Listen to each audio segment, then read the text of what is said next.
Welcome back, everybody, to the Goodest Boy in the West, the series where I try to beat Red Dead 2 without any kills, and Red Dead 2 tries to beat me by destroying the very fabric of my sanity. But worry not about me, I am merely the narrator of this story. Worry instead for our hero, Western Jesus. Captured and imprisoned, tortured and interrogated, the will of our holy warrior remained strong. Try as they might, the O'Driscoll gang would not hold him for long.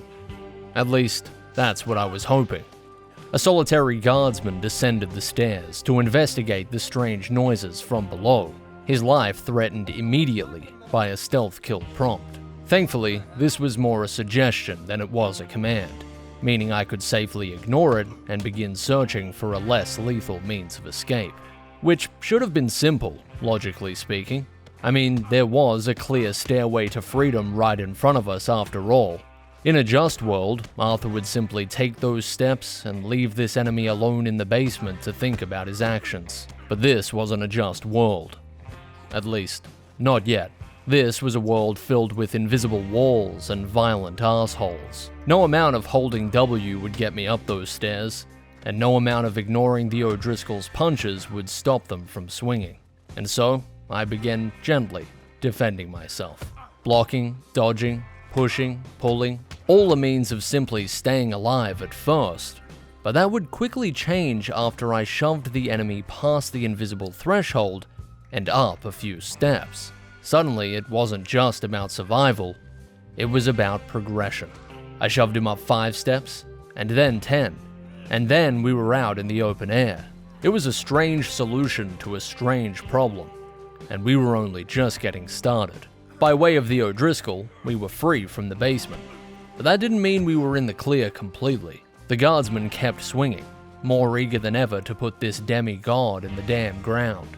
It made total sense to me that the peaceful solution here would lie in nothing but distance. Escape was the objective, after all. I ran, and ran, and ran until it became obvious that running alone wouldn't be enough. You can never really tell which missions in this challenge are apt to deal the most grief. Sometimes the biggest, bloodiest battles entail the least restrictions, while the smallest, least significant scuffles can conceal the most terrible dangers. It's a strange path, but it's ours to walk, all the way back to the O'Driscoll.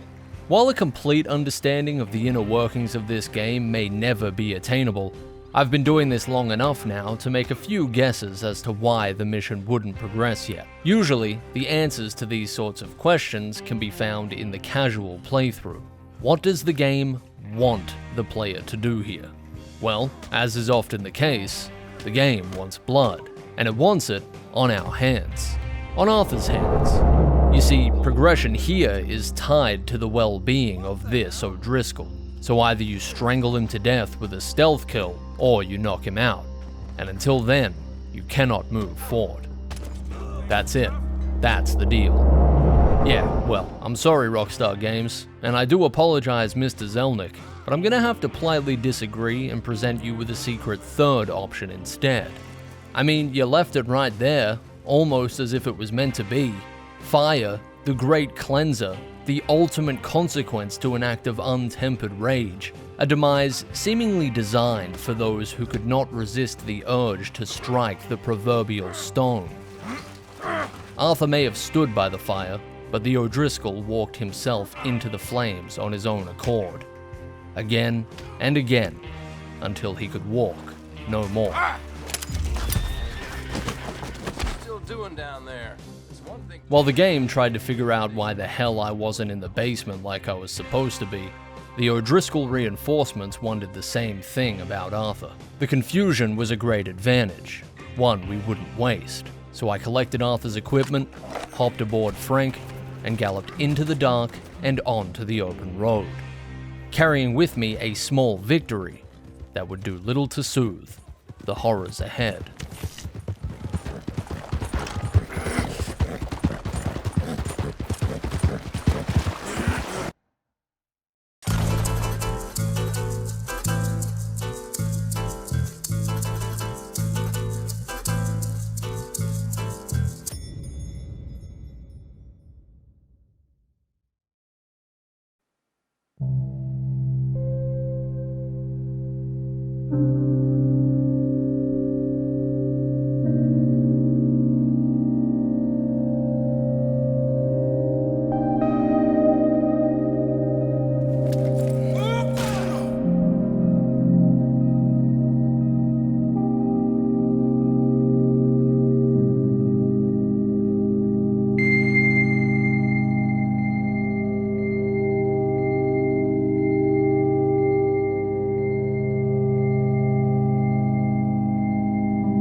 Retaliation had been expected, prepared for even, but clearly the Braithwaites had found an opening that the gang never thought they'd take.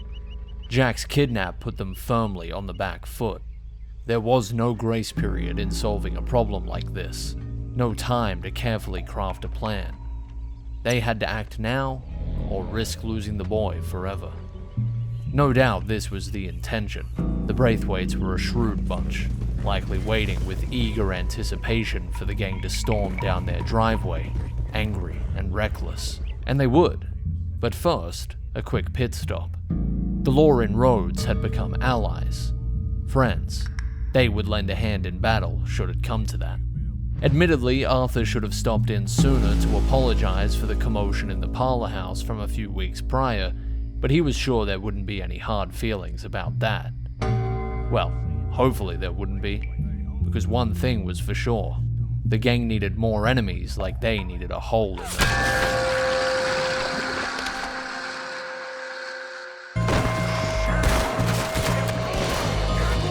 Sometimes the biggest, bloodiest battles entail the least restrictions. I told you that, didn't I? Well, this mission gave me the perfect opportunity to show you instead. The initial ambush didn't stand much of a chance, as I stood by and watched Micah the Unstoppable show us all how he earned that name. All I had to do was stand back, aim my weapon, and pretend participate while the destruction unfolded. I'll kill this whole town if I have to! The cowards are in the gun store! I'll get the front! You take the back! Despite the dire circumstances, I can't deny, seeing this absolute tank in action once again was a pleasure and a privilege. 4 years and 18 missions since we last fought by his side, and I was relishing every moment. The enemies fell as quickly as they approached. One by one, the next wave was annihilated. Western Jesus might have been the one behind the counter here, but on this day it was Micah the Unstoppable who served the citizens of Rhodes. See that? Those cowards are running away. Looks like most of them. Not all of them. Sheriff Gray. And what about Belle? Where the hell's he? We'll find him later. Come on. Sheriff Gray! You need to get a hold on this town. It's going to hell. Who do you think you are? If you're at all familiar with the conclusion of this mission, you'd probably think I was beyond terrified of what came next. The sheriff's door swung open, and out came Bill, gun to his head. From behind him, the sheriff called. Do that. You put the gun down, Sheriff. I'll blow his brains out! You want to join your little friend there, do you? Either way, you're a dead man. Morgan? And then that dreaded orange wash coated the screen, and that maddening, harmonic drone filled my ears.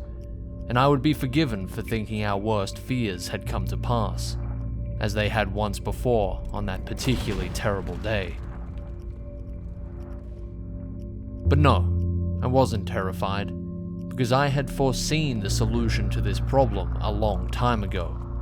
A single shot to the barrel of the sheriff's revolver was all it took, and as it clattered to the ground, Micah stepped in to deliver a fatal series of headshots. And with that, the battle was over. Shit!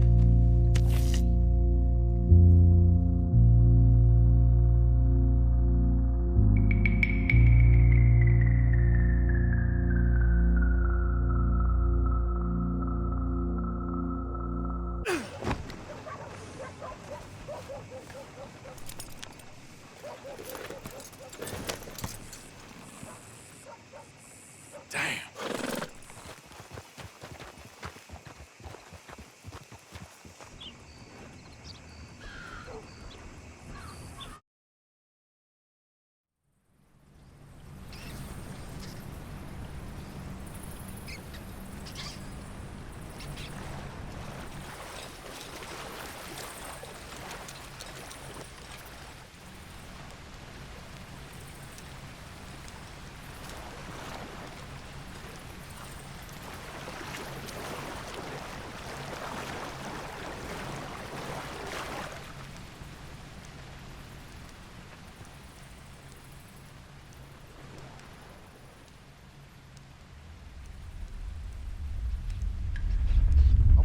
Quiet, those sons of bitches! Don, I need you to stay calm. Blood feuds, ancient and modern. A mission I dreaded for a long time. Thanks to my experience in previous challenge runs, I was vaguely aware of just how punishing this could be. The true extent of it in this challenge, however, was something I never could have predicted. This was apt to be a slaughter on both sides. Of course, the gang would find and rescue Jack at any cost, but this approach was beyond reckless. Things had become far too personal, and blind rage would get them nowhere good. But how would Arthur stop them all from seeking bloody revenge? How could he expect them not to? Well, he wouldn't. As always, he would merely show them that a better way was possible. Hand him over! Get the hell off our land! If you ain't gonna be civilized about this...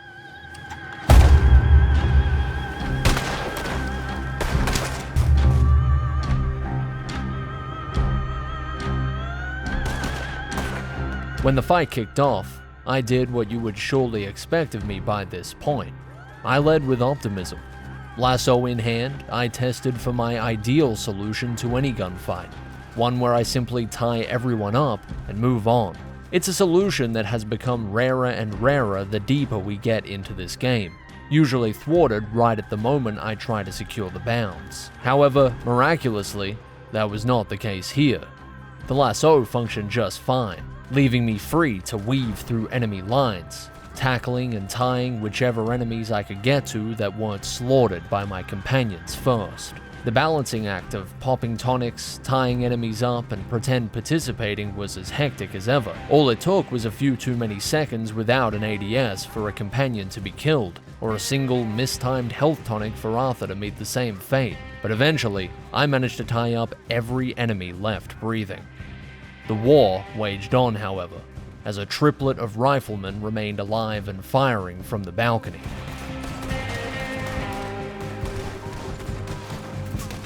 Fortunately, with just the three of them left, the gang would have no problems gunning them down and capping off the shootout. Or so I thought. There was no need to panic just yet, but already I felt a familiar weariness creeping up. At first I thought, okay, at least one of these guys should be dead by now, but I elected to be patient. You know, give the game the benefit of the doubt for once. I didn't like what it was implying, but still, I kept my cool, took cover, and observed. I watched as all three enemies took their fair share of lead, but it wasn't until I whipped out my binoculars that the devastating full picture was revealed. Again, I had my suspicions, but this is not the kind of thing you want to believe. It's the kind of thing you actually manufacture excuses for in hopes that it won't be. But it do. Unfortunately, it often do be. And the evidence doesn't lie.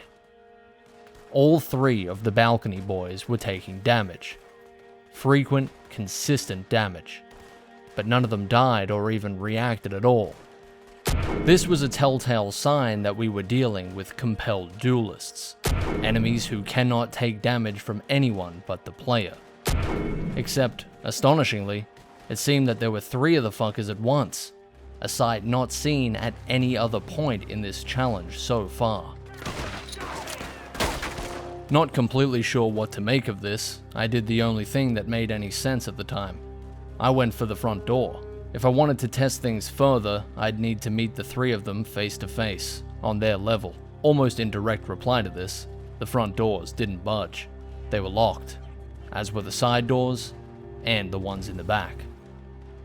It's funny how fast it happens, how quick you can go from feeling fresh and optimistic to dazed and confused.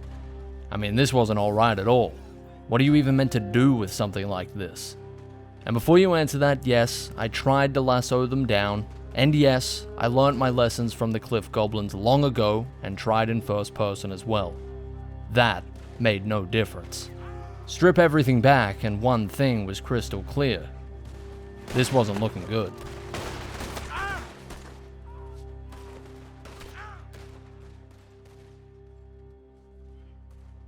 On a new attempt, rather than tying up all the ground level enemies, I decided to let the companions kill as many as they could.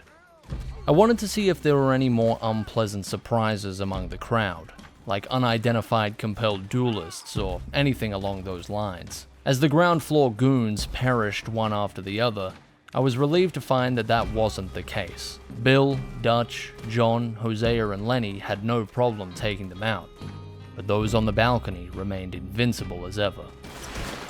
Do something, Arthur!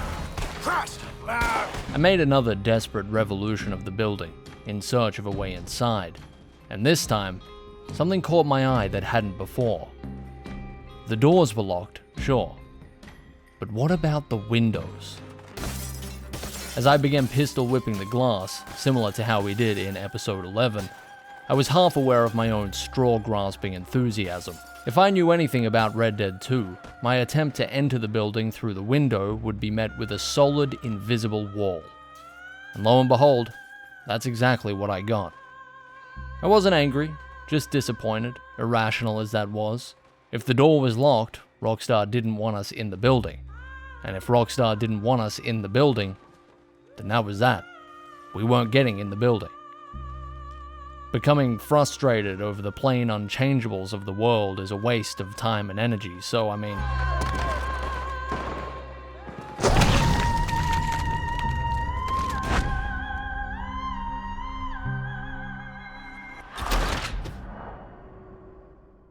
Well, that was interesting. We could work with that. Simply getting inside the building felt like a pretty big deal at this point. But for this strategy to amount to anything, there were two problems that needed to be addressed. Firstly, the door leading to the rest of the mansion would have to be unlocked, because if it wasn't, I wouldn't be able to get upstairs. And if I couldn't get upstairs, then there was no point to any of this. The second thing, which prevented me from finding out the door's status right away, was this.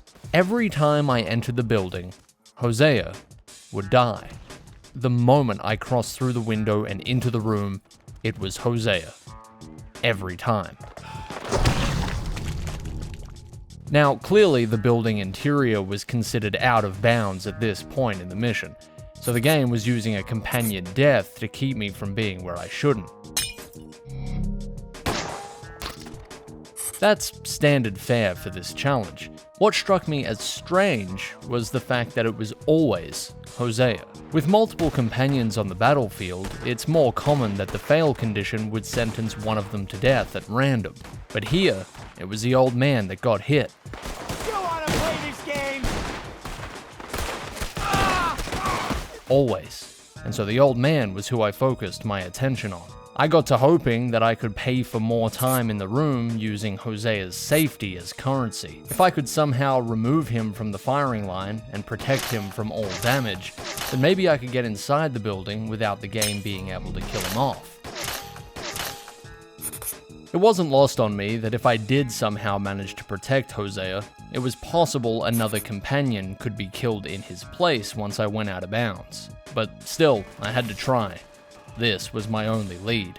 With nothing big enough to block him with, protecting Hosea meant moving him to safety, which proved quite difficult. Geriatric as he was, Hosea couldn't be moved around by diving or walking into it. You could get him to take a couple steps away from the raging flames of a shattered Molotov cocktail, but once the flames were gone, he returned to his usual spot quite happily.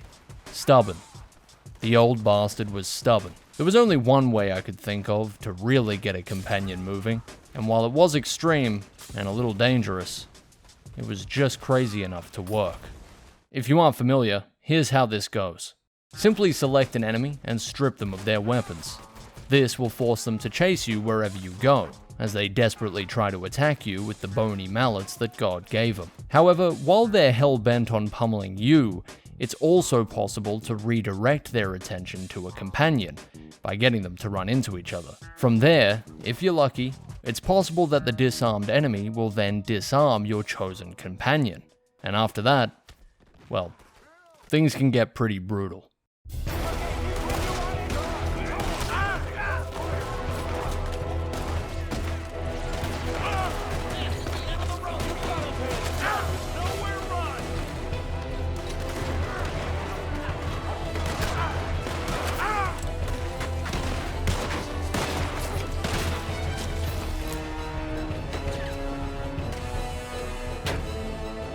If it isn't obvious, my intention here was to get Hosea to melee attack the enemies standing under the balcony. That way, once all the ground level enemies were dead, there should have been no possible way for the remaining 3 up top to kill him once I entered the building. My main concern during the rampage was that Hosea might just run back to his designated cover once everyone was dead. Thankfully, as seems to be a pretty common after effect of a BS PTSD episode, Hosea simply froze post-rampage. Barely able to process my own good fortune, I sprinted off to the window, praying that Hosea wouldn't snap out of it and return to a vulnerable position. I smashed the glass and struggled my way onto the windowsill, and in the subsequent battle of me versus the invisible wall, I was coming off second best. For whatever reason, I just could not push through to the other side now. No angle would work. Wanting to waste no more time, I resorted to a more extreme method of entry.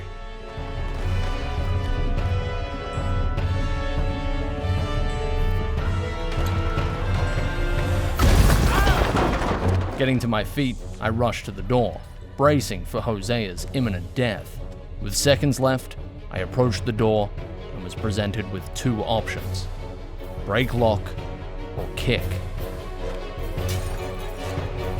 Miraculously, I was in. I now had access to the entire building, and better still, Hosea hadn't been killed, and nor had anyone else in his place. As I ascended the stairs, it felt pretty damn good to have such an off-the-wall strategy actually work. However, my confidence was shaken once I reached the 2nd floor, where my real problems stared me dead in the eye. You want to do it? It all turned out to be some sort of sick joke. 3 compelled duelists walk into a mansion. Jesus ties them all up, but for whatever reason, they're able to break free in a way that the other enemies couldn't. In fact, they weren't fazed by any of the usual methods at all. You gotta be joking. He tries to disarm them and lead them outside, but the doors are locked from the inside too. But even if they weren't, what would be the point of leading them out there? It's not like anyone could do anything to them. They're linked to the player, to Arthur, by means that we cannot truly understand. The punchline? A literal one. The only way to progress past this point was by knocking them out. 1 should have been enough, but when 1 went down, the others remained standing, as invincible to enemy damage as before. 2 should have sealed the deal, but when another fell, the same restriction applied. 3 knockouts would be the final, devastating price for progression.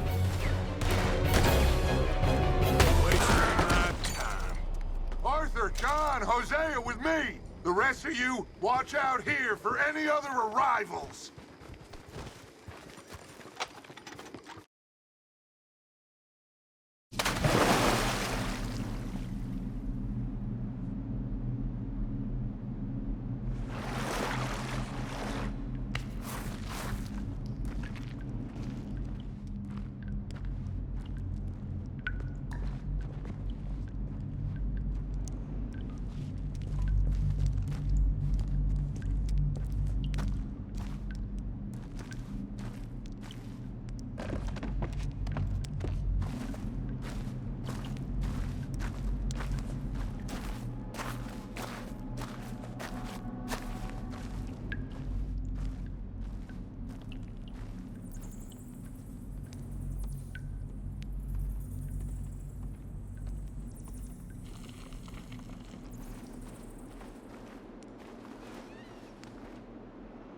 Oh, good Lord.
Braithwaite woman!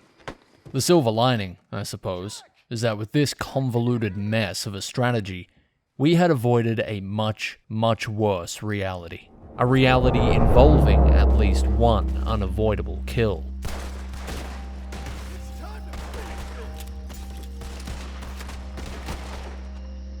Arthur, John, Hosea with me. The rest of you, watch out here for any other arrivals.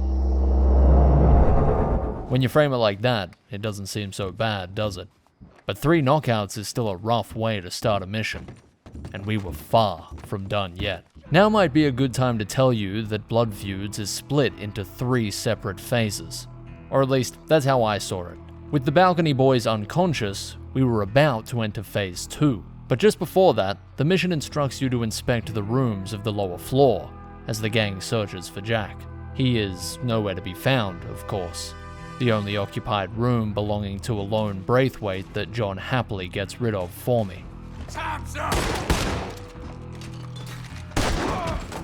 Once he's dead, we're instructed to head upstairs, and it is here that the second phase of Blood Feuds gets underway. John, Arthur, we'll hold you down here. We got more coming in! Arthur, get out there! We got this door covered! A swarm of Braithwaite reinforcements storm the mansion, our positioning now reversed. John shoots from the balcony while I take cover behind the nearest pillar and begin pretend participating. The rest of the gang holds down the front lines from below, and at first, it seemed the huge wave of reinforcements would be quite easily picked off. I watched as more and more bodies hit the dirt, and with every additional X painted on the minimap, I got just that little more optimistic. All went shockingly well until just 4 enemies remained. And that's when all progress ground to a screeching halt. I waited. Everybody continued firing their weapons, but now nobody died. So far, Phase 2 had been a sort of reversal of Phase 1. And unfortunately, a terrible key aspect of the first phase remained consistent as well. There were compelled duelists on this battlefield. This time, 4 of them.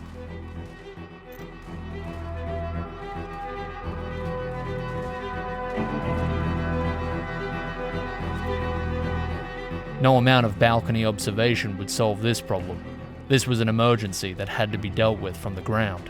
Fortunately, getting out there should have been much easier than getting in, and so I raced for the stairs.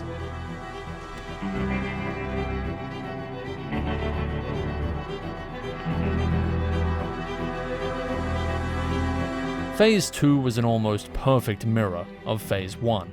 The duelists were out of reach, the logical means of getting to them blocked by a fragile companion who dies instantly if the player goes out of bounds.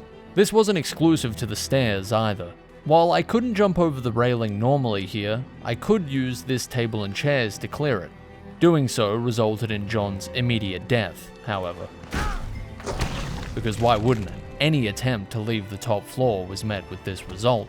Perhaps most frustrating of all was that I knew what I needed to do here. Assuming the similarities between Phase 1 and Phase 2 were as consistent as they seemed, I just needed to somehow move John out of the enemy's sight. That way, when I went into an area that the game deemed out of bounds, I theoretically would be able to continue, just like I did when Hosea was undercover.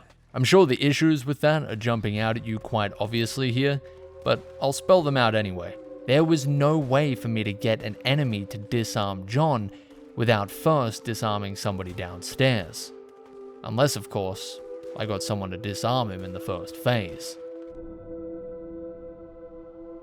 This was the first time that I experienced the sheer tedium of getting back to Phase 2. It may not seem like it, but getting Hosea disarmed and safely undercover was a mission on its own. Most of my attempts ended in either me dying or running out of enemies to successfully disarm Hosea with, while still having enough alive for him to chase undercover. The process of accomplishing this with not just Hosea, but John as well, was grueling. Completely, utterly soul-destroying stuff. I have never wished for less competent companions before, but here I sat wishing that they'd stop wiping out my BS PTSD and juices before they could do their job. Anyway, it was a hell of a trial, but I did manage to get both of them disarmed eventually.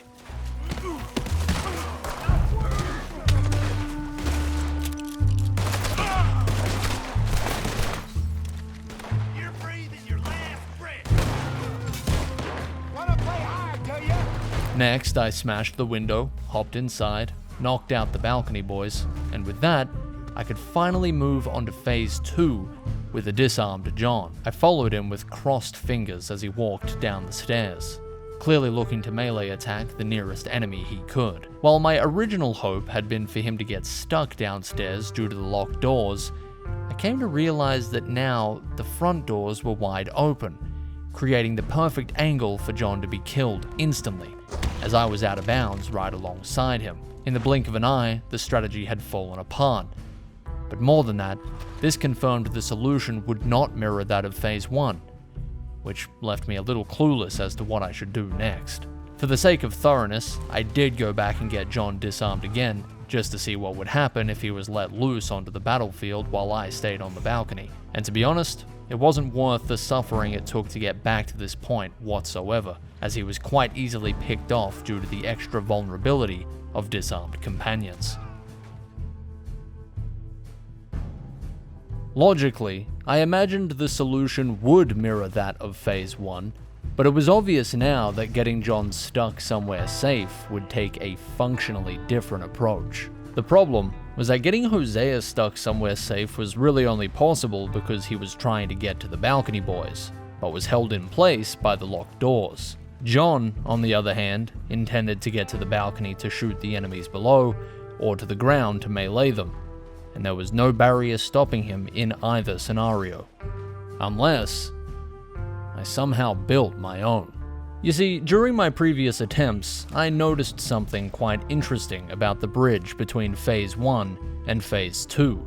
During this period of downtime, I realized you can hang around on the ground level for as long as you like, free from any time-based fail conditions, so long as you don't head too far upstairs. On top of that, there is also a temporary change to John's behavior here. Once all the rooms are checked, if the player hasn't triggered Phase 2 yet, John will diligently follow the player around like a lost dog. Yes, this was kind of adorable, but it would also become quite practical, acting as a huge complement to another idea that I'd wanted to try earlier. Where you going? Wait up! Jesus Christ! Inside the mansion, you may notice that each and every room is decorated with fine furniture. Some really high-class stuff. Most notably, there's a lot of chairs. Chairs that can be pushed and moved around should you decide to shoot them first. By combining these two findings, a new method of protecting John seemed possible. However, it would require hard work.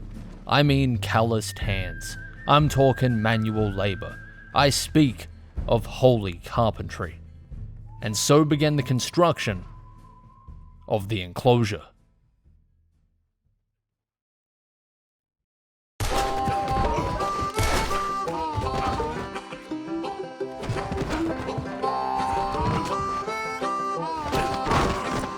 Damn, that hurt. Well, let me have a rule and a saw and a board and I'll cut it. There you go. I'll climb up a ladder with a hammer and a nail and I'll nail it. Doing a good job there. Well, we worked so hard to build a little house together. In the snow or the rain or the ice cold wind, whenever. No matter what the weather, we're together. What the hell, Arthur? It was beautiful. An architectural marvel. The eighth wonder of the world. The enclosure was complete, and so effective was it at trapping John, he couldn't even follow me if I ran all the way out of the mansion and taunted him from the outside. Sorry. The enclosure at this time was perhaps my most proud achievement. I'd gathered just about every loose piece of furniture I could find and plugged up the side room that we used to get in so that Jonathan couldn't get out. It felt like all the strategies I'd learned so far were coming together to form this perfect key. A key that would unlock the rest of Phase 2, so that I could finally explore the secrets it held. But first, the enclosure had to withstand the ultimate test. Would it hold John in place once I walked upstairs and triggered the beginning of Phase 2? Well, there was only one way to find out for sure. I began climbing the stairs, keeping a close eye on John's blip. As I walked, he didn't move. When I hit the second story, he still didn't move. I continued walking, crossed the threshold, and triggered Phase 2, when... Not only did he move, but the bastard outright teleported. These were abilities I was not aware John possessed. Do not underestimate the determination of a worried parent. They'll go to the ends of the earth, be it by foot, by horse, or by defying every fucking physical law the universe abides by. And don't get me wrong, man, it was impressive, but it was also heartbreaking. This of course meant the enclosure had been a failure. Blocking John from getting to the balcony was looking more and more like a total impossibility, because it seemed as soon as Phase 2 was activated, the game demanded he be in position, no matter the obstacle. This colossal disappointment wasn't enough to end my experiments with the furniture, however. I tried blocking every different route John could take to the stairs or to the balcony, to no avail. If he didn't outright teleport past it, he'd simply run through whatever blockade I'd cobbled together. There were a few attempts that seemed promising, like the one where I blocked the balcony doors before heading downstairs at all, which gave me time to set up some barriers on the second story without triggering Phase 2. When I did trigger Phase 2, the blocked doors actually confused John, prompting him to run for the side room instead. Here, I thought he'd be blocked by the locked doors inside, similar to how Hosea was outside, but no.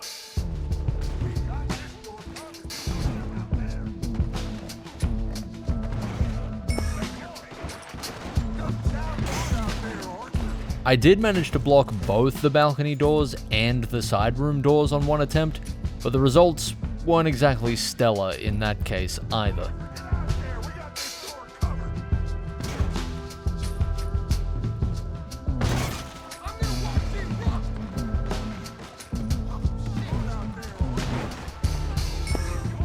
To make matters worse, attempting things like this after Phase 2 had already been activated required a total mission restart, as environmental props like furniture returned to their default positions after checkpoint restarts. This meant I spent a lot of time battling my way back through the steps in Phase 1 whenever I wanted to experiment in Phase 2, getting Hosea disarmed, making sure he runs undercover, breaking back inside the building, and finally heading upstairs to knock out our 3 compelled duelists. It was quite a lengthy and tedious recipe to follow, over and over again. Thankfully, there was a silver lining to this too. What I wasn't expecting from the constant repetition of these steps was to uncover something about Phase 1 that was so significant, yet so easily missable. You see, most of the time, I was running up here and knocking this guy out first. That just made sense to me, because he was directly ahead after getting upstairs. I didn't really think two ways about it. But one thing I hadn't tried was knocking the balcony boys out in a different order, which is exactly what I did just by chance during one of my many repetitions of this step. This time, I knocked out the balcony boy on the far right first, and in doing so, this happened.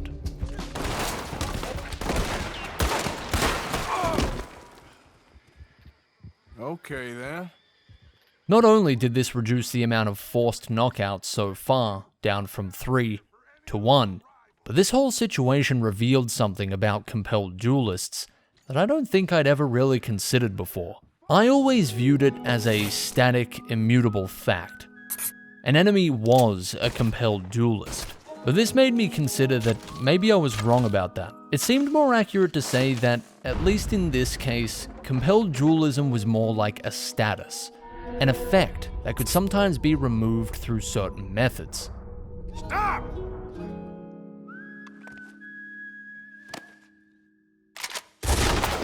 It completely shook my understanding of this type of enemy. This was like watching your bowl of Cocoa Pops turn into spaghetti bolognese just because you put the milk in first. There was no reason that knocking these guys out in a different order should change their characteristics this way. But it did. Don't take my confusion for ungratefulness though, because I was obviously over the moon here. Especially because it meant that maybe our 4 compelled duelists in Phase 2 might not equal to 4 knockouts. There was comfort in that hope, and I rode that wave for as long as I could. Anyway, back in Phase 2, my furniture-related escapades continued. I don't need to tell you what the definition of insanity is, because I'm sure you're already familiar, but that didn't stop me. One thing I confirmed beyond a shadow of a doubt was that John could not be blocked from getting to the balcony during the transition between Phase 1 and Phase 2. My only option at this point was to try convincing John to willingly move to safety during Phase 2. So once we were comfortably in Phase 2, I tried moving him with Molotovs, but the flames didn't seem to bother him much. I also tried body blocking him at the start of the checkpoint, but his determination did not waver there either. Even if I managed to get him to move all the way into the side room, he sidestepped me and ran for the balcony the first chance he got. Doesn't sound good out there, Ort. Soon enough, and I am ashamed to say this, I returned to moving furniture around, this time pushing it outside to see how he'd react when I blocked his favorite spots to take cover. And to my surprise, further fueling my furniture-based addiction, this did actually get him moving. With just 2 chairs, I could force John to consistently make rounds of the balcony. Now obviously, it wasn't enough to get him to stay out of shooting range for long, as he'd quickly rotate to his designated cover on the other side. But with these extra chairs on the balcony, I figured I'd be able to plug both routes leading to the front. That way, John would be stuck at the rear of the building, where he'd be safe from enemy fire. Of course, there was no guarantee this would work given John's recent history of super strength and teleportation, but unfortunately, I would not even get the opportunity to be disappointed by the failure of this strategy, because it wasn't the strategy itself that failed here, but rather the mission. Unexpectedly, Lenny was killed in the battle down below, despite the fact that I was pretend participating during the construction of my goddamn barriers. I fucking love carpentry, dude. This was a great signifier of just how long it was taking to move these stubborn, glitchy chairs. The fight had gone on so long that one of my companions organically ran out of health and died, something that doesn't happen very often. To add insult to injury, I knew that upon restarting the checkpoint, all my chairs would be sent right back to their default positions, meaning I'd have to start from scratch on my barriers. Not wanting to waste any more time, I instead decided to restart the mission entirely and construct my barriers during the free period between Phase 1 and Phase 2. This would give me unlimited time to prepare them perfectly, with no risk of having to restart all over again before getting to see if it would even work. To be honest, I was frustrated. I was tired of struggling through 10 different steps just to get back to where I was, where I would test out strategies that I was pretty sure were headed nowhere. But when I finally returned to the balcony after the mission restart, I discovered something quite strange. Somehow, the pair of chairs I'd been using to make John move were still sitting where I left them.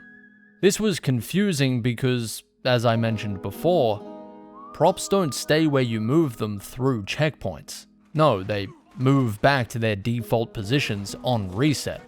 So after dealing with our compelled duelists, I ran for the side room and discovered that the chairs were in their default positions. Somehow, it seemed I'd accidentally discovered a chair duplication glitch. Now, it may not have been as profitable as creating infinite Zentornos to sell in GTA Online, which I definitely never did and would never do, but in the current predicament, this was nothing short of huge. I didn't even know how I'd done it, but the implications of this were invigorating. Sadly, because I possess the brain of an easily excitable monkey, my ideas merely turned back to plugging up doorways with chairs. Never mind the fact that I had watched John teleport through solid fucking matter multiple times, This is apparently the potential that I saw for my miraculously duplicated chairs.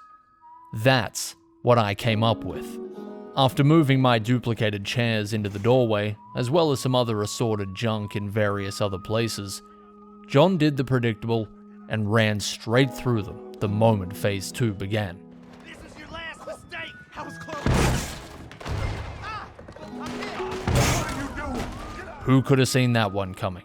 Despite the obvious result, I remember being so distinctly frustrated at this point that I began spamming my keyboard, somehow managing to jump the railing of the balcony, which had not been possible before, and instantly getting John killed, failing the mission. It was all a colossal shit show, and ultimately a total waste of time.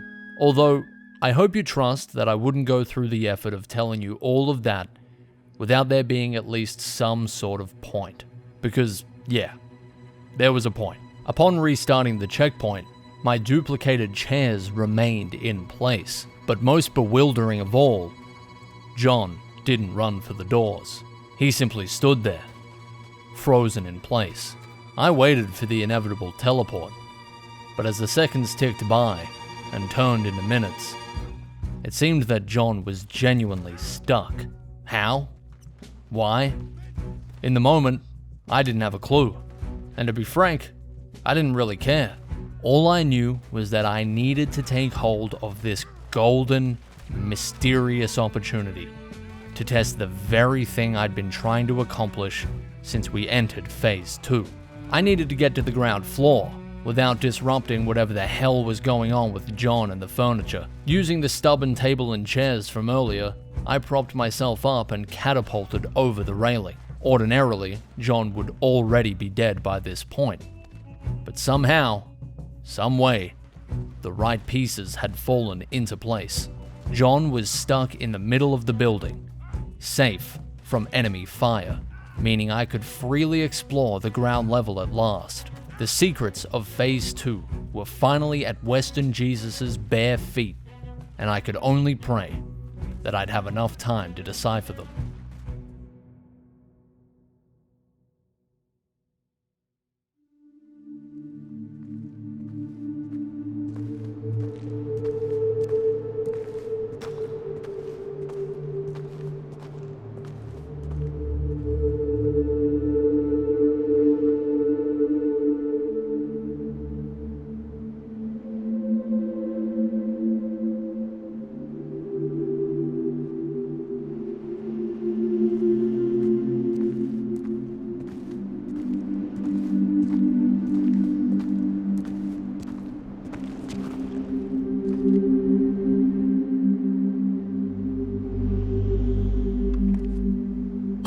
Hello. How are you doing, considering all this? Yes, well, things to do, I suppose.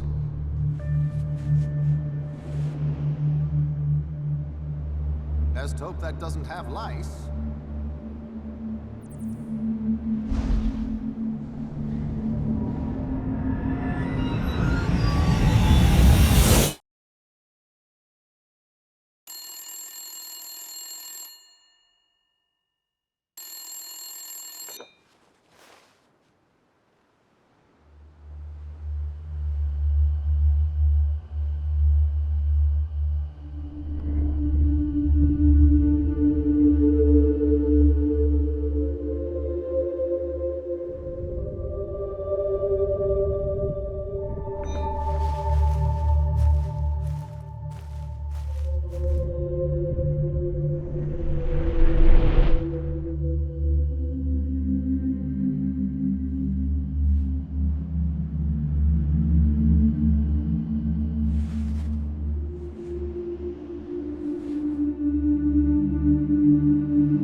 Freely exploring this shootout from the ground was no doubt a blessing, but our new position didn't change the reality of our problem.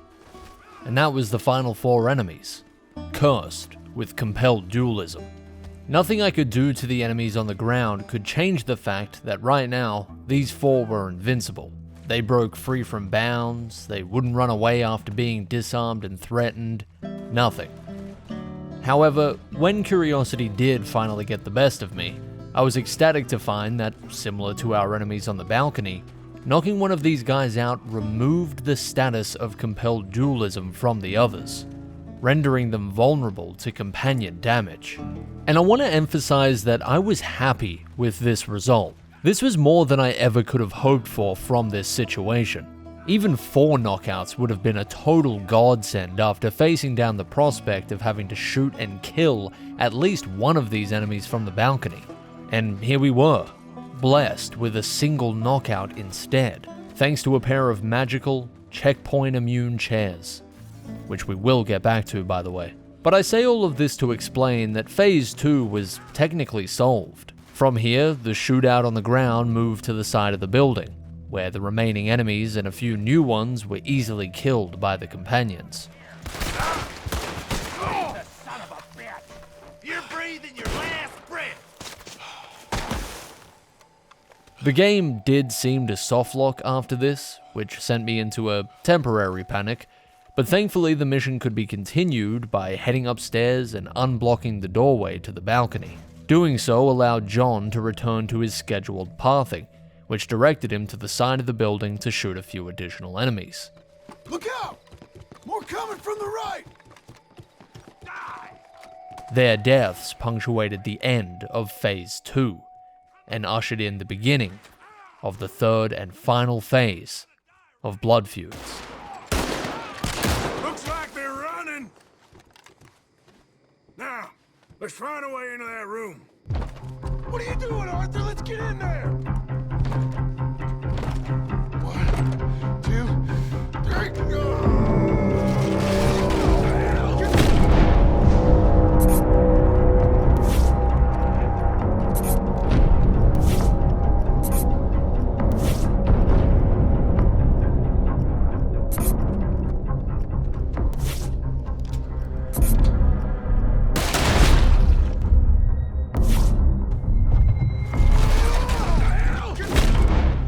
It became immediately apparent that Phase 3 was going to be a serious problem, and I promise we will get to the heart of that problem soon, but unfortunately this is a series where my problems often have problems, so there's a few more things we need to address first.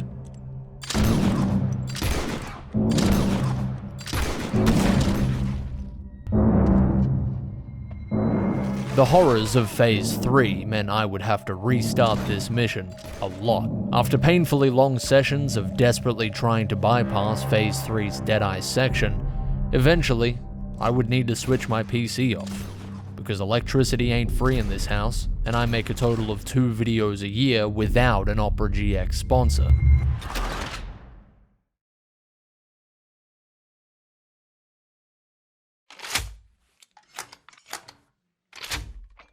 Every time I did this, I of course had to play Blood Feuds from the beginning. This meant that I needed to somehow find a way to recreate the magical, non-despawning chairs when I didn't even really know how the hell I'd done it in the first place. In all reality, it could have been a total fluke, a one-off glitch that I would never see again. But I couldn't think of such doomsday scenarios, because without those magical chairs, there was no way to avoid killing someone from atop the balcony. The only way I could think to possibly recreate the phenomena was to carefully follow the footage from before and redo the mission step by step. The process to figuring all this out was quite convoluted, but the actual mechanism behind it was relatively simple, so I'll give you the version without all the clueless meandering. Recreating the magical chairs came down to 2 things: the positioning and the mission restart. All I had to do was make sure I moved the chairs onto the balcony and off to the right a bit. Then, once Phase 2 was underway, I simply had to fail by any means, and rather than restarting the checkpoint, restart the mission instead. That was crucial. Now, for whatever reason, surely someone smarter than me could figure out why, this causes the chairs to stay in place once I return to Braithwaite Manor.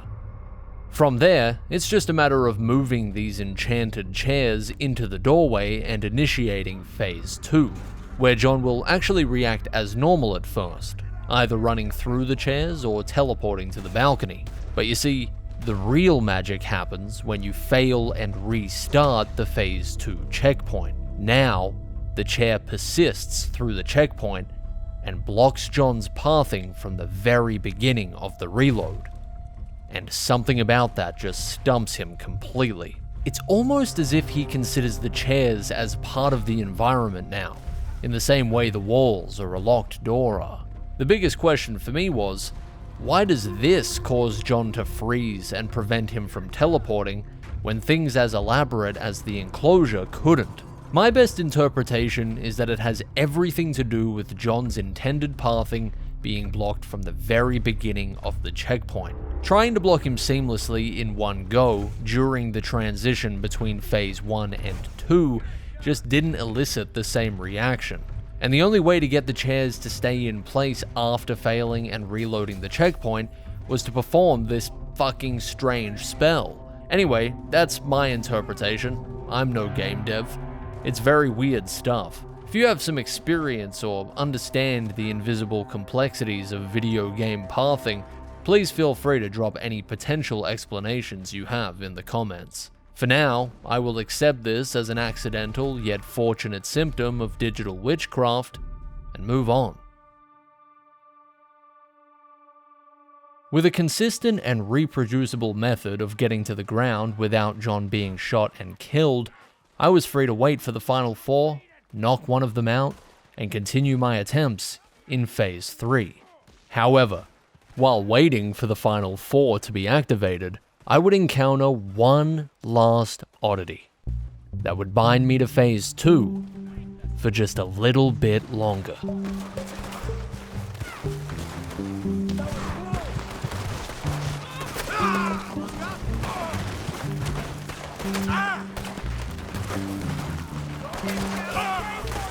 In all my days attempting this challenge, I had never seen anything like this. And I suppose that came down to the uniqueness of this shootout. I guess it's not often that half the enemy forces are carrying balls of fire on a stick that they can potentially drop and damage each other with. Just in case you didn't catch it, somehow, just before the enemy wave was reduced to our invincible final 4, one of them dropped their torch after being shot and lit themselves on fire.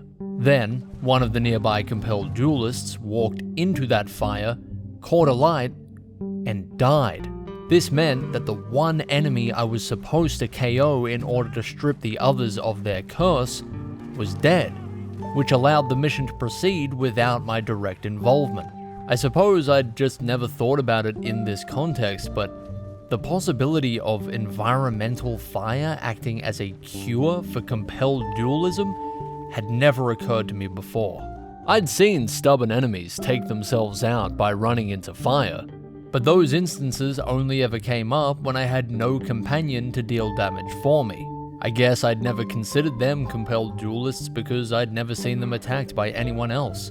And on top of that, most missions don't have an environmental source of fire inside the mission area, so it's created quite the blind spot. Compelled duelists can typically survive all companion damage, be it fist, knife, or firearm, but they can also survive all environmental damage, be it falling, drowning, or locomotive.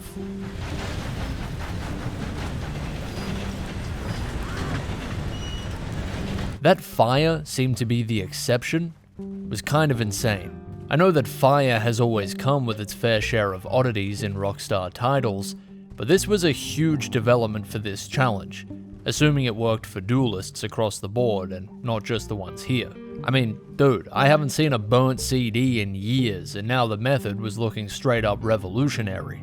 Anyway, focusing back on the present, this was yet another knockout avoided, thanks to, let's be real, yet another fluke. With a grand total of just 1 knockout and 0 kills, Blood Feuds felt conquered. Don't get me wrong, it was a hard-fought victory up to this point, with no shortage of strange twists and turns, but things had worked out surprisingly well so far. Enough of your mouth. Hey, Arthur.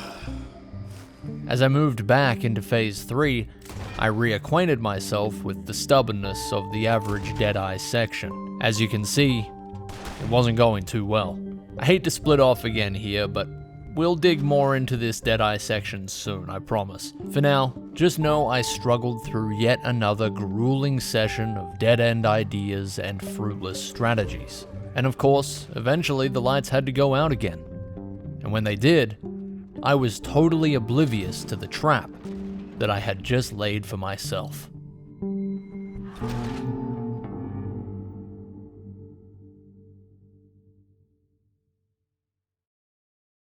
That fluke with the fire, I wasn't trying to make that happen. I mean, how could I? I didn't even know such an option was on the menu. Before I knew of its existence, I was quite happy to move on with my singular knockout. That was victory enough. I wasn't feeling greedy, but now that I was aware of the flames, the potential that raged within them was far too tantalizing to ignore. And so, when I returned to Blood Feuds, I set about recreating the phenomena on my journey back to Phase 3. I thought that getting one of the final 4 enemies to light themselves on fire would be pretty difficult and would likely take some time, but the amount of time, I never could have guessed. Too many things had to line up perfectly. I had to not only cross my fingers and hope that an enemy before the final 4 would drop their torch on death and start a fire, which seemed completely random by the way, but I also had to hope that one of the final 4 would walk themselves into the flames and catch a light before it went out. And let me tell you, these fires didn't burn for long, so the window of opportunity was slim. You have to remember, unlike the Balcony Boys, the compelled duelists here aren't the same enemies every time. Instead, compelled dualism was applied to whoever the final 4 happened to be. This meant that if a fire did start, it had to happen on the 5th or maybe 6th final enemy, because a torchbearer had to die in order to drop it. Obviously, a tactical disarm on one of the duelists allowed me to coax them closer to the fire when this did happen, but ultimately, the timing and positioning had to be near perfect. It felt like the stars, the planets, and every blinker on every vehicle Earth-wide had to align and synchronize for me to succeed in this way again. 6 hours I waited for one of the final 4 to light themselves on fire with the torch of a fallen compatriot, all in order for me to bypass one knockout.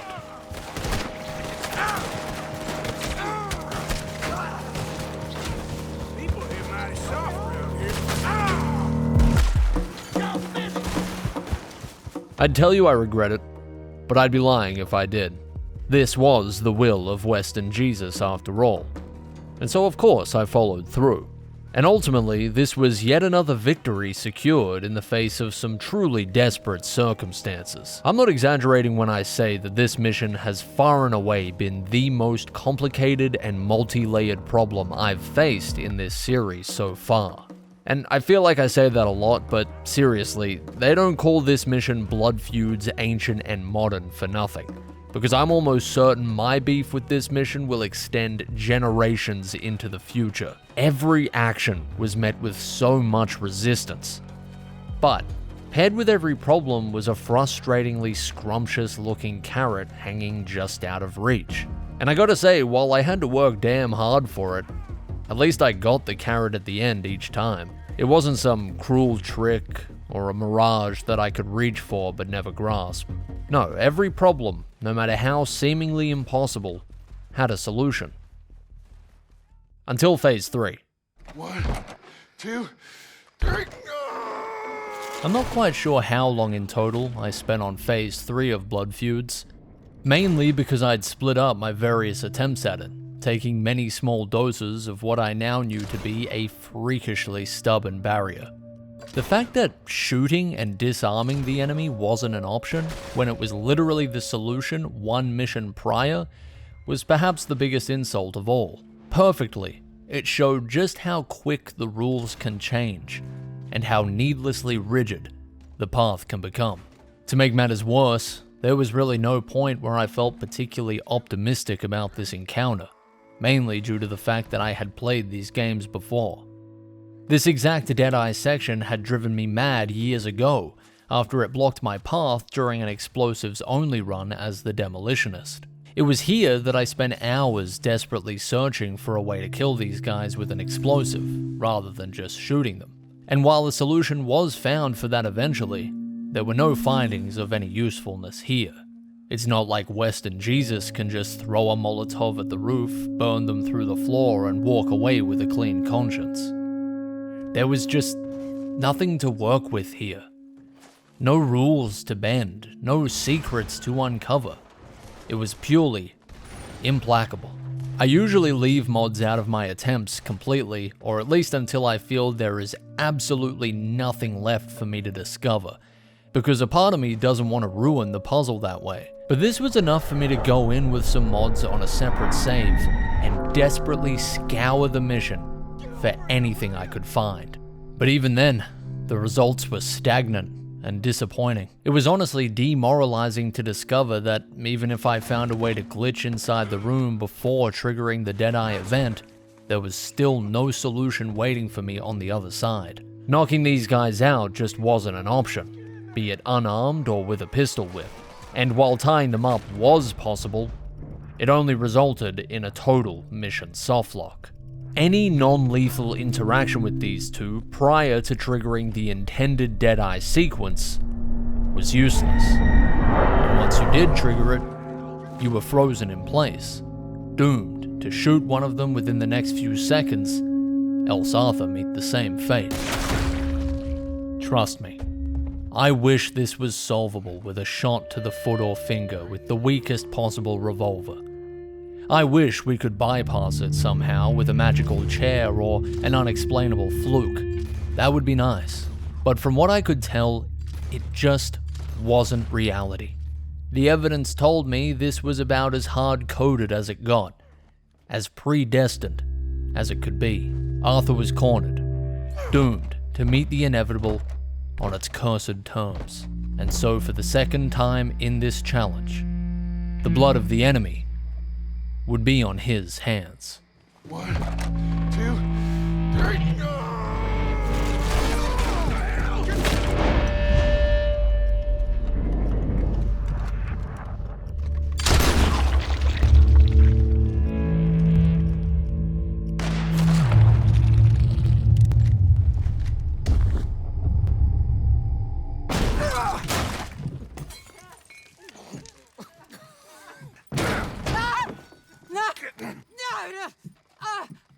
You want me to kill you too, old woman? You bastards! Where's the boy?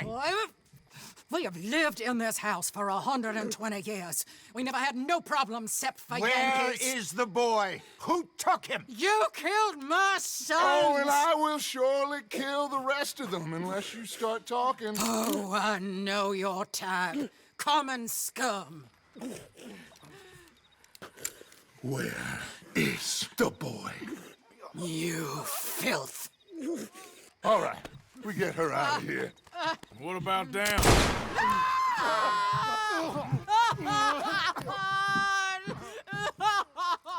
Now let's get this hag outside.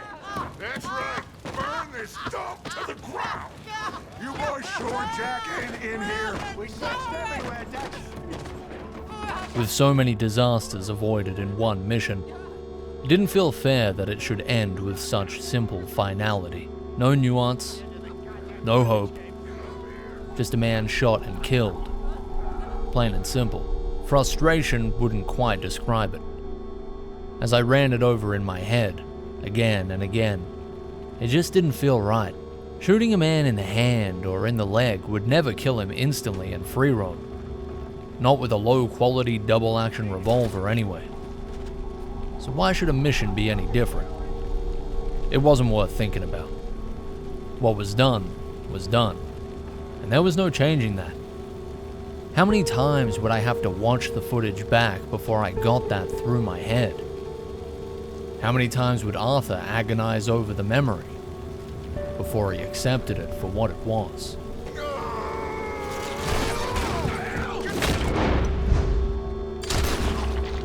Get her out of here. What about down? Where's Pablo? What about down?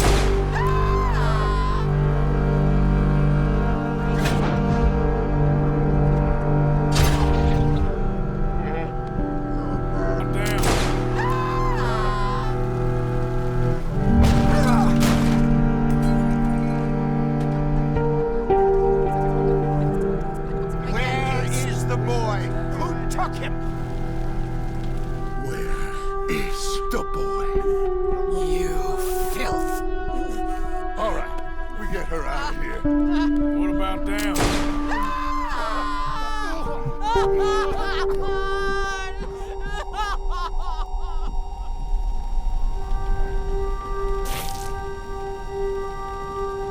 Where's the boy? My sons gave him to Angelo Bronte. So my guess is Saint Denis. Either there or on my boat to Italy. Let's go! Arthur, come on. What we doing with her? Leave her. I told you she was crazy.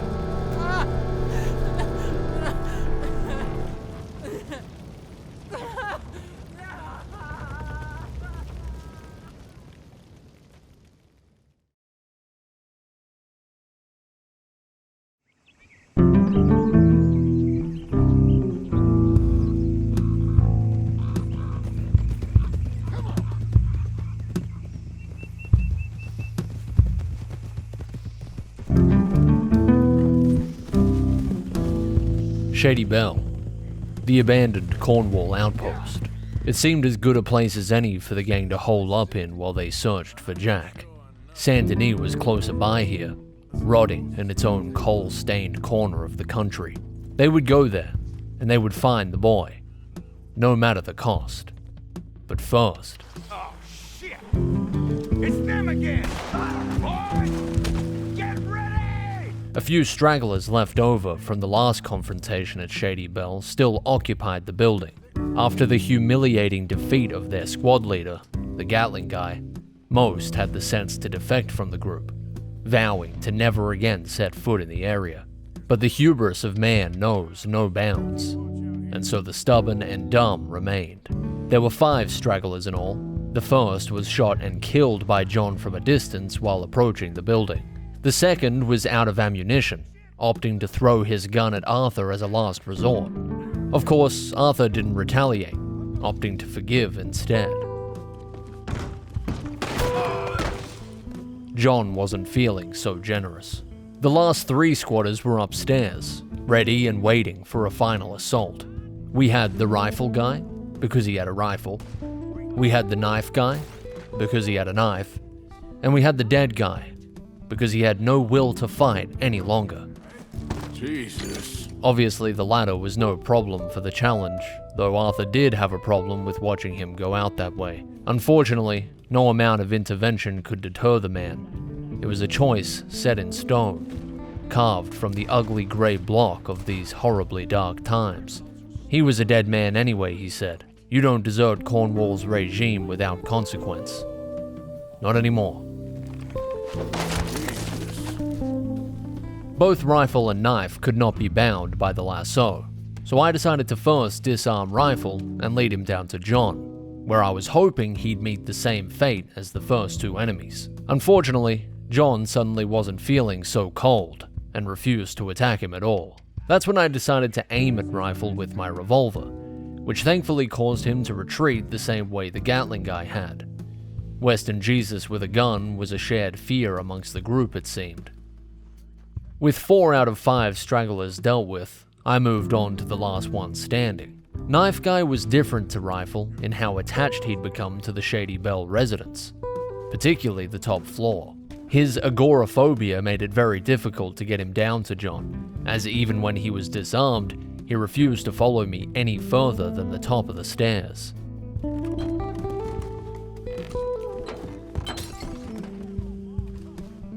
Eventually, I realized I could get him down there by grappling, pushing, and pulling him. However, my attention on Knife would suddenly be interrupted by some commotion downstairs. Somehow, Rifle returned. Seemingly, this mission would not be as simple as I first thought. It was here that my focus would split between Knife and Rifle, both armed with different weapons and also different challenges. Rifle returning to the fight after retreating was something I'd never seen an intimidated enemy do before, and on the flip side, disarming and intimidating Knife yielded no results whatsoever. His only fear was being downstairs and outside, meaning he'd retreat back upstairs the second he got the chance. As relatable as that is, it was a major issue for the challenge. And then there was John, who was borderline useless at this point in the mission. If he was as bloodthirsty as he was at the beginning, all these extra complications wouldn't exist. But it seemed that John was only scripted to kill this enemy outside and the gun-tossing tosser once he tried to flee from the building. After that, once I headed upstairs to deal with the others, you can see the positioning of the corpses change to a new location, where John is then scripted to move over and pick Tosser up. Once this happens, John cannot attack anyone else under any circumstance. That was obviously a real problem, because if I couldn't tie the remaining fellas up, make them run away, or have John attack them, then I was at a stalemate. But stalemates aren't inherently a bad thing. This is the phase of testing where the especially random and nonsensical ideas are tried. But perhaps more importantly, this is where the most ideas are tried, as you quickly cycle through assorted bullshit until something clicks. The only real guarantee in a stalemate is repetition, and it is in this repetition that some truly unexpected discoveries can be made. In this case, repeating the mission so often resulted in me trying to speedrun certain parts of the process, so that I could get back to whatever nonsense I was trying to test. And in my pursuit of speed, a small but crucial oddity would reveal itself. It turns out, if you run inside the mansion and head upstairs immediately, without stopping to watch Tosser toss his gun, something quite interesting happens to him. For some reason, running upstairs this fast causes him to freeze, which prevents him from running outside to be shot by John. And because it's his body that John is scripted to pick up, this allowed me to get upstairs without triggering John into uselessness. Consequently, I could bring Knife downstairs and outside while John was still bloodthirsty, and as a result, John would now shoot and kill him. This was essentially a method of subbing in Knife as John's next victim, which was great, because Knife was a much more complicated enemy to deal with than Tosser. This could have been a real problem, however, as all the enemies in Shady Belle need to be killed for these yellow zones to disappear, which is what allows the mission to progress. If John had killed Knife and simply picked up his body instead of Tosser's, rendering him idle, I would merely have transferred the same problem to another enemy. However, apparently John hated the sight of Tosser in particular, because he had no problems killing him as well, before finally picking up his body and idling. And with that clumsy and convoluted process, our problem with Knife was officially solved. The job wasn't over just yet though. I still of course had Rifle to deal with. Now you'd think I could have used this same method to get rid of Rifle as well, by bringing him downstairs before John could get to Tosser. But for some reason, once I brought him downstairs, John refused to ever secure the extra kill.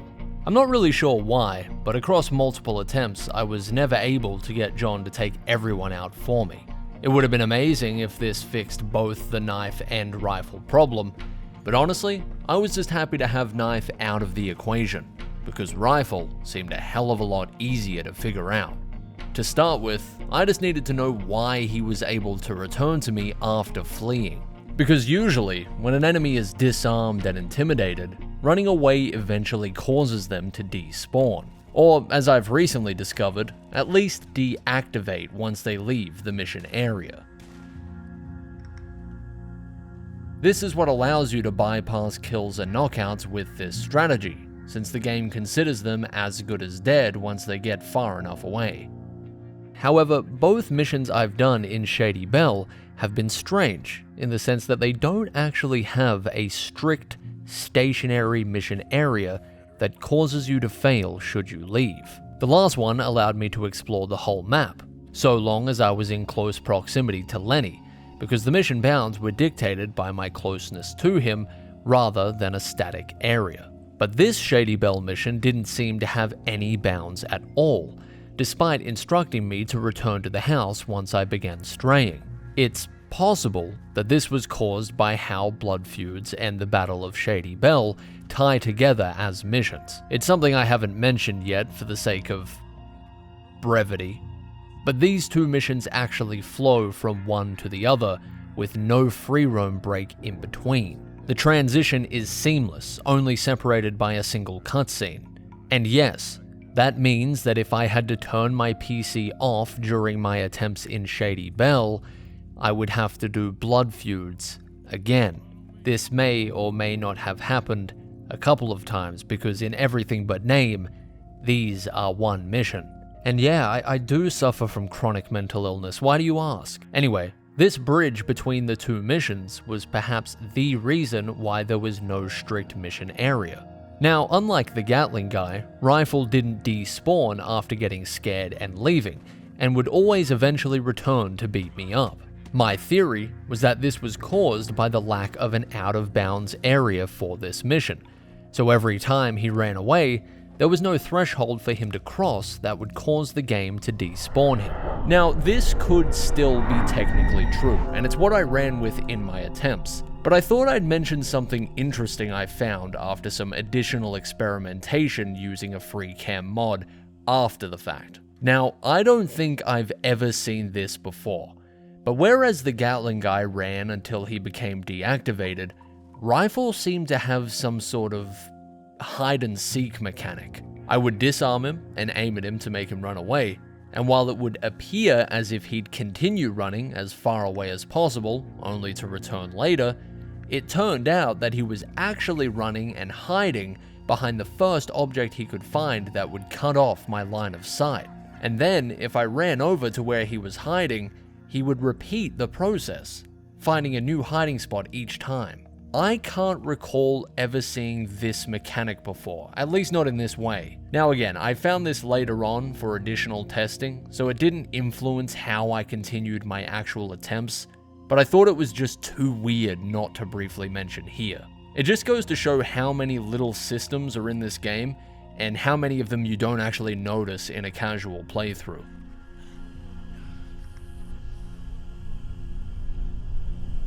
Anyway, so I ended up leading Rifle all around the map, from Rhodes to Horseshoe Overlook, and even to Saint Denis. Unfortunately, I didn't find Jack there, both in terms of John's child and in terms of strategies that would have Rifle killed without my personal involvement. Because if John wasn't going to shoot him, and if I couldn't tie him up or make him run away for good, then that was my only bet. He couldn't drown by following me into water, as he retreated to the shore if I got too deep. Can't wait to hear you beg. You'll wish we'd had a gunfight. It seemed he couldn't die to fall damage either, as he fell from this cliffside many times while trying to follow me, and got right up without a scratch.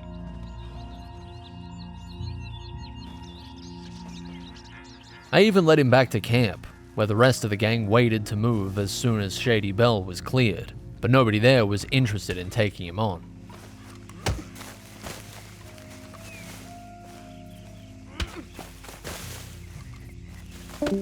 Should have known you'd back out so soon. With almost every option exhausted, I was more or less certain that our friend Rifle was a compelled duelist. Which, before this episode, would have had me sweating a lot more than it did here. But rather than panicking, I of course got to thinking about the one thing that hadn't let me down in the last few missions. The one thing that only seemed to become more and more reliable as the challenge continued. Fire. I was sure fire would be the ultimate match for Rifle and his untempered rage. Unfortunately, the game would not allow me to spawn my own campfire at this time, but I was sure I'd be able to find an active one somewhere on the map. But just as I got looking, it caught my eye. In the distance, still smoldering, the hellscape from which we fled, with fresh blood on our hands. I wasn't sure I'd find a solution there, but something told me I should return. Because where there's smoke, there's bound to be fire. Western Jesus led the man to the charred remains of the Braithwaite mansion. He led him there, almost as if to say, look at what your rage will bring you. Take in the destruction, and let it be a reminder of what our taste for violence brings. Despite the sage advice, Rifle continued violently pursuing Arthur, while I further explored the Braithwaite ruins. Inside, sprinkled throughout the soot and ash of a fallen dynasty, embers still glowed and crackled. And shockingly, one patch of the dusty ground still burned hot enough that standing on it drained my health. The few remaining Braithwaites didn't seem too happy that I was poking around the wreck and so began attacking, but I could care less. I had a solution to test.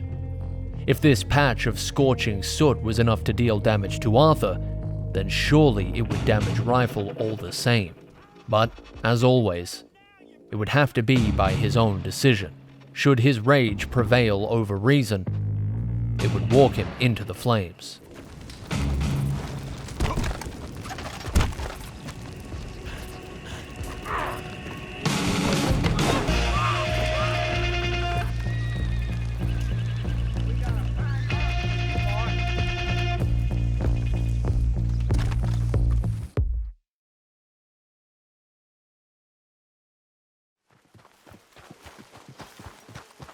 Upon returning to Shady Belle, this time without Rifle, the only thing left to do was step into the yellow zone of each defeated enemy, which would finally mark the end of the battle for Shady Belle.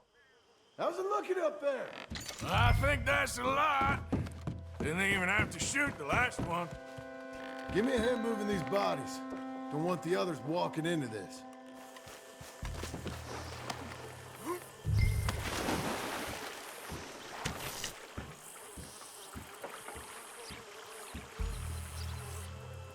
This is a journey that continues to surprise me. One that never fails to call me back in when I've been gone for too long. Welcome home. It simultaneously makes me feel like a madman, and sometimes a genius. A complete idiot often, and a pretentious douchebag once I get riding. Take a ride with me? But I love this series, and I'm constantly flattered by how many of you seem to love it too. The Goodest Boy will continue, no matter how long it takes, and eventually it will conclude, no matter how long it takes.